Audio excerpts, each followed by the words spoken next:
Bonjour, bienvenue dans cette nouvelle histoire de J'ai un problème, les histoires que je vous raconte, écrites par Emmanuel Piquet. Aujourd'hui, nous allons aller à la rencontre de la maman de Mia et de Mia. Vous êtes prêts ? Emmanuel raconte. Elle arrive très préoccupée et cela lui donne l'air sévère, un peu pincé.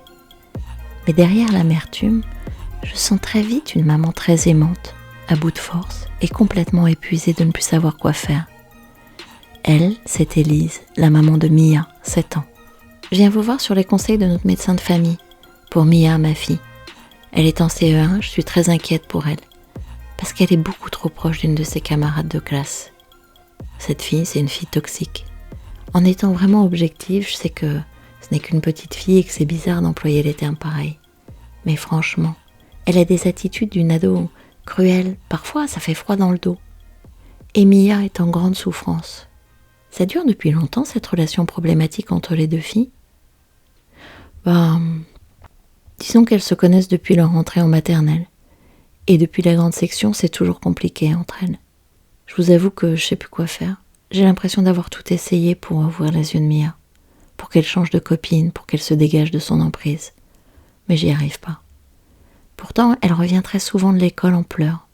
À cause de Jade, c'est le nom de la fille. Ah oui, je vois bien, dit Emmanuel. J'imagine à quel point ça doit vous inquiéter.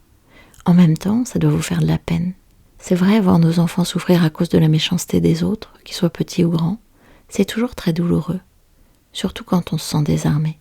Mais vous me dites que vous avez essayé de mettre plein de trucs en place pour aider Mia à moins souffrir. Vous pourriez me dire lesquels pour que je vous propose pas des choses que vous avez déjà faites et qui n'ont pas fonctionné ? Avant tout, j'ai expliqué à Mia ce que c'était l'amitié. Elle est très en avance pour son âge, du point de vue de la compréhension. Donc je lui ai dit que lorsqu'on était amis avec quelqu'un, on la faisait pas pleurer, qu'on l'excluait pas de certains jeux, qu'on se moquait pas de ses vêtements, en disant à tout bout de champ « T'es plus ma copine ». Et puis de revenir ensuite en disant « En fait, t'es ma meilleure amie ». Et que si on voyait son amie pleurer par sa faute, on ne la laissait pas toute seule dans la cour, on allait la voir pour la consoler, en présentant ses excuses. Ma fille répond toujours « Oui, je sais, c'est vrai, tu as raison, maman ». Mais le soir même, quand je lui demande comment ça s'est passé à l'école, oui, parce que je lui demande quand elle rentre de l'école. Bah oui, je suis tellement inquiète. Elle me répond que Jade l'a encore maltraitée pendant la journée et aussi que des fois elle a été gentille. Ça veut dire qu'elle a continué à rester auprès d'elle, d'une façon ou d'une autre. C'est comme si c'était plus fort qu'elle. Alors elle m'énerve un peu dans ces moments-là. Je sais, c'est un comble au regard de ce qu'elle endure. Mais je peux pas m'en empêcher non plus et je lui dis alors « Arrête de jouer avec cette peste ». Des fois, vous savez, elle me fait penser aux femmes battues. Celles qui restent avec un conjoint violent alors même qu'elles savent qu'il ne changera jamais. Et alors, quand vous lui posez cette question, qu'est-ce qu'elle répond ? Demande Emmanuel. Elle pleure. Elle pleure parce qu'elle voit bien que je suis énervée et comme c'est une adorable petite fille, ça la rend triste que je sois pas contente. Donc, ce que vous dites, c'est que l'exhorter à laisser tomber Jade, pour l'instant, ça n'a pas fonctionné. Non, pas du tout, non. Alors, je lui ai dit plusieurs fois qu'il y avait d'autres petites filles qui étaient tout à fait adorables dans la classe, qu'elles n'étaient pas dans le groupe de Jade, qu'il y en a au moins 3 ou 4. Mais c'est comme si Mia ne les voyait pas. Peut-être, avance Emmanuel, qu'elle les trouve moins intéressantes.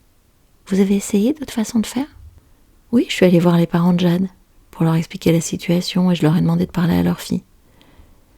Le père, qui a un peu un profil de pervers narcissique, de mon point de vue, s'est immédiatement énervé et m'a expliqué que c'était des problèmes de cours d'école.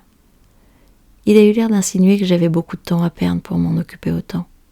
Je lui ai dit que c'était pas sa fille qui rentrait tous les soirs en pleurant. Et visiblement, ça l'a pas touché du tout. La mère, elle, a essayé de calmer le jeu en disant qu'elle allait en parler à Jade. Mais je pense pas qu'elle l'ait fait. Elle est hyper soumise à son mari. Donc ça n'a pas fonctionné non plus. Non, Jade a dit à Mia que, selon son père, c'était une faiseuse d'histoire, comme sa mère. 7 ans, vous vous rendez compte ? Ok, quand je vois la courageuse et créative maman que vous êtes, j'imagine que vous avez essayé d'autres choses ? Oui, je suis allée parler à Louise. C'est une autre petite copine de l'école que Mia aime bien. Je lui ai dit que ce serait bien qu'elle s'occupe d'elle quand Jade est méchante. Parce que elle, c'est une petite fille vachement sympa. En tout cas, c'est ce que je croyais. Mais je pense qu'elle aussi, elle est sous l'emprise de Jade. Elle n'a pas du tout fait ce que je lui avais demandé. Bon alors, je dois dire que Jade est très charismatique. Toutes les filles un peu vives l'adorent. Je me demande vraiment pourquoi, mais bon, c'est comme ça. Ah, le charisme, comme vous dites. Emmanuel explique que Louise a dû considérer qu'elle courait des risques dans sa relation avec Jade si elle prenait la défense de Mia. Bon, donc ça n'a pas aidé votre fille non plus. Non, du coup je suis allée voir la direction de l'école pour leur expliquer le problème. Ils m'ont dit qu'ils savaient que Jade était un peu la reine de la cour. La directrice l'a convoquée dans son bureau et elle lui a demandé de changer d'attitude. Mais Mia m'a raconté qu'elle est redescendue toute guirette, comme si rien ne s'était passé. Donc je sais pas comment elle s'est débrouillée, mais c'est comme si rien n'avait de prise sur elle. Quand j'en ai parlé, la semaine suivante, la directrice m'a présenté la psy scolaire et cette dernière a proposé de recevoir Mia pour l'aider à avoir de la répartie, avec des genres de mini-jeux de rôle, en me disant qu'il fallait qu'elle apprenne à dire non. Bon, les ateliers ont commencé il y a 3 mois, ça se passe bien, elle adore y aller, mais elle n'utilise absolument rien de ce qu'elle y apprend. Quand je lui demande pourquoi, elle me dit qu'elle n'en a pas envie. Ah ouais, dit Emmanuel, vous devez vous sentir hyper découragée avec tout ce que vous avez mis en place. Ouais. Alors j'ai décidé d'être plus positive. J'ai invité plusieurs copines à la maison pendant les vacances pour que Mia puisse nouer de nouvelles amitiés et sortir de cette relation toxique. Mais invariablement, la semaine de la rentrée, elle est à nouveau allée voir Jade. Alors même que pour 10 minutes où elle est en paix, l'autre lui fait vivre un enfer pendant 20 minutes. Je suis désespérée. Je sais plus quoi faire. Emmanuel avance tout doucement avec une proposition. Si vous reste un peu de force, et seulement si c'est le cas, je me dis que nous pourrions tenter une autre chose, une dernière chose. Mais je dois vous dire que c'est une chose qui va vous demander beaucoup d'efforts. Et j'ai bien compris que vous avez déjà beaucoup donné. Je comprendrai que vous n'ayez plus d'énergie à consacrer à ce problème. Ah si ça permet à Mia de ne plus souffrir, alors je suis prête à tous les efforts du monde, dit la maman. Bon, j'allais justement vous poser cette question bizarre, dit Emmanuel. Si jamais nous mettons en place ensemble un changement qui fasse que Mia, sans renoncer à la relation avec Jade, ne souffre plus, est-ce que ça vous irait ? Bah, comment ça ? C'est impossible, dit Élise, puisque c'est précisément, comme je viens de vous l'expliquer, cette relation qui fait souffrir Mia. Plus exactement, précise Emmanuel, c'est la perception qu'elle a de la situation qui la fait terriblement souffrir. C'est comme souvent dans la vie. Paul Václavic disait « Le problème, ce n'est pas le problème, c'est la perception qu'on en a. » Donc, je vais vous proposer de raconter l'histoire suivante à Mia. Écoutez-moi bien. C'est l'histoire d'une reine. Une reine qui a toute une cour de dames de compagnie autour d'elle. Elle a l'habitude de les rassembler régulièrement dans de grands banquets qu'elle préside. Dans ces banquets, il y a de la musique, des plats délicieux, servis dans de la très jolie vaisselle, des verres en cristal, des couverts en argent, et tout le monde est assis à la table, tout le monde se régale et s'amuse. Sauf une des dames de compagnie qui semble enfermée dans une cage au-dessus de la table du banquet. Elle voit tout, mais elle ne goûte pas à grand-chose, et personne ne s'intéresse à elle, sauf pour se moquer de sa robe certains jours. Pourtant, parfois, la reine vient lui ouvrir la porte et lui propose de s'asseoir pendant qu'une autre dame de compagnie prend sa place dans la cage. Et là, c'est le paradis. La reine discute et rit avec elle. Mais ça ne dure jamais très longtemps. Et elle est souvent très triste parce que, de toutes les dames de compagnie, elle est celle qui passe le plus de temps éloignée du banquet, dans la cage. Elle ne rêve que d'une chose, s'asseoir au banquet pour toute la vie à côté de la reine. Un jour, un oiseau entre dans la cage et lui dit « Tu as vu ? J'ai pu entrer. C'est parce que la porte de la cage est ouverte. Peut-être ne le savais-tu pas ? Ça veut dire, jolie dame de compagnie, que tu peux sortir de la cage à tout moment si tu le veux. Mais si tu sors de la cage, alors tu sors du banquet. Si tu veux rester au banquet, alors il faut rester dans la cage chaque fois que la reine le décide, c'est-à-dire très souvent, parce que c'est un royaume qui fonctionne avec toi dans ce rôle-là, et elle dans ce rôle-là. Donc, tu as le choix, jolie dame de compagnie.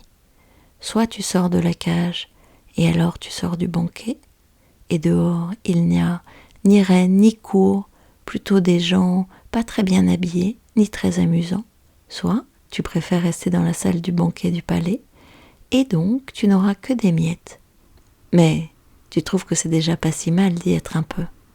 Plutôt des miettes que rien du tout, n'est-ce pas ? C'est toi qui décides, dit l'oiseau, parce que tu es la seule à pouvoir décider ce qui est le moins douloureux pour toi. Prends tout ton temps, c'est une décision difficile. L'oiseau s'envole, très content. Il sait que quel que soit le choix que fera la jolie dame de compagnie, elle sera moins triste. Ce qui compte, chère madame, dit Emmanuel, c'est que, à la fin de l'histoire, ce soit le silence, pour que l'histoire ait le temps de faire son chemin dans le cœur de Mia. Et ce qui compte aussi dans les jours qui vont suivre, chère madame, c'est que vous respectiez absolument le choix qu'elle va faire, sans lui poser de questions. Aucune. Assez rapidement, vous verrez par vous-même si elle a décidé de continuer à côtoyer la reine Jade, ou bien de sortir de la cage pour prendre le risque de découvrir le reste du monde. Dans les deux cas, croyez-moi, sa souffrance sera bien moindre. Mais ce que vous dites, c'est vrai même si elle choisit de rester dans la cage ? Oui, parce que dans ce cas, elle renoncera à être assise davantage au banquet. Vous m'aviez prévenu que c'était difficile. J'avais pas imaginé à quel point. Quelques semaines plus tard, Emmanuel reçut un mail de la maman de Mia. « Bonjour Madame Piquet. Petit mail pour vous informer de ce qui s'est passé cette semaine après notre rencontre. Mia s'est endormie lorsque j'ai fini de lui raconter l'histoire du banquet et de l'oiseau. Le lendemain, je ne lui en ai pas reparlé et comme convenu, je ne lui ai pas demandé ce qui s'était passé à l'école. Même si j'ai failli faire un ulcère tellement c'était dur pour moi. Elle ne m'a pas du tout parlé de ce qui s'était passé pendant la journée dans la cour. Et le surlendemain, elle m'a parlé d'Alice, une fille qui n'est pas au banquet, avec qui elle avait joué. J'ai pris l'air vaguement intéressée. Oui, j'ai bien compris qu'il ne fallait pas que je montre trop de contentement. Et depuis, Mia ne pleure plus, elle sourit à nouveau, dort beaucoup mieux et n'a plus mal au ventre. Je ne sais pas si elle continue à parler à Jade ou pas. Merci. Voilà, vous avez découvert l'histoire de Mia.